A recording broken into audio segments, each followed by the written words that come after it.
अस्सलाम वालेकुम। Myself Mohammad Awais, royals community Pakistan का ग्लोबल लीडर और वसर फर्स्ट टीम का फाउंडर।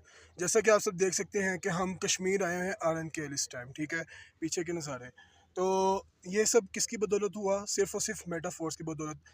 मैं आपको बताऊं तो अभी मैंने 8 माह हुए हैं ज्वाइन किया और यहाँ से अल्हम्दुलिल्लाह 10 लाख के करीब करीब यहाँ से ज़्यादा की अर्निंग कर चुका हूँ। और यहाँ पे मेरे पास मेरे ग्रेट लीडर, मेरे great upline sir Sameer Khan Yousafzai Royals community के फाउंडर बैठे हुए हैं। सर, आप कुछ कहना चाहेंगे? मैं तो बस सिर्फ इतना चाहूँगा आप लोगों को कि हर एक बंदा जो ये वीडियो देख रहे हैं, आप लोग लाजिम मेटाफोर्स को ज्वाइन कर ले। वो इसलिए कि मेटाफोर्स सिर्फ आप लोगों का अभी हाल नहीं है, ये आप लोगों का फ्यूचर भी है। वो इसलिए फ्यूचर है क्योंकि ये मेटाफोर्स के जितने भी प्रोजेक्ट आने वाले हैं, जो मैं अपने एक्सपीरियंस के मुताबिक आप लोगों को बताऊं तो तकरीबन तकरीबन ये 4 साल में पूरा सिस्टम लॉन्च होगा। तो इतना लंबा और लॉन्ग लास्टिंग चलने वाला ये प्रोजेक्ट